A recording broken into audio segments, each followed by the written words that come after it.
Low, upper 70s, low 80s, you guys, this afternoon.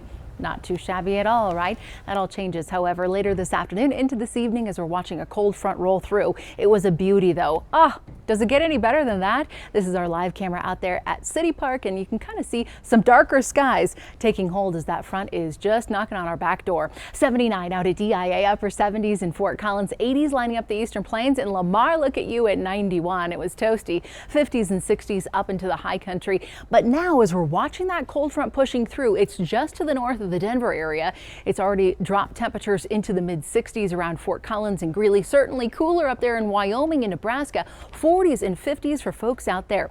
The biggest thing that we're going to have to deal with will be for the strong winds as this front pulls through. 20, 30, 40 mile per hour wind gusts coming our way here around the Front Range. We're not anticipating any kind of severe weather for the Denver metro area, but up in and around the panhandle of Nebraska, that's where we anticipate seeing the bullseye of trouble late tonight. In fact, this is our camera courtesy of the Viera Wireless Network. You'll only see on Denver 7. This is our camera out there in Julesburg, pointed off to the north and to the east. Do you see that? It appears to be a landspout tornado on the ground. You can kind of see it just ripping out there, gathering all of that dust, the dirt that's across the farmlands out there. Certainly some nasty looking skies out above it, but this is kind of that vantage point that we're keeping a close eye on out toward Nebraska. A lot of folks are going to be traveling this evening, coming to Colorado, or maybe you're trying to heading out to Lake McConaughey, and you're going to be looking at some really strong storms out there. I'll show you on radar. Here we are, the satellite and radar composite just to the north of I-80.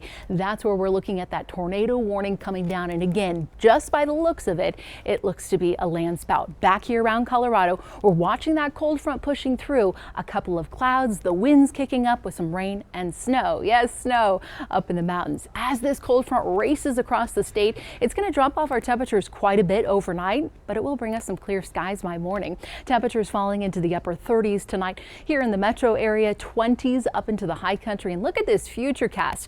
We'll kick it off about 6, 7 o'clock. It's quiet as far as the wet weather is concerned in Colorado. It's a different story out to the northeast. Here we are, 8 a.m. tomorrow. It's a sunny start to the day, and then those clouds quickly race back in by the afternoon, followed by some scattered showers across our northern mountains. Temperatures tomorrow definitely will be a lot cooler than today, but hey, at least we'll have the sunshine out there, right? It should be a nice start with the clouds increasing, and really it does not look like we will see any wet weather here for the Denver area tomorrow. 70 degrees, that'll be that daytime high for us. Statewide, a little cooler up in the mountains with the 50s and 60s out there, even in and around the foothills too. And then looking at the Super 7 day, I do have storms Saturday and Sunday, but temps in the 70s, and right now Memorial Day looks nice and dry.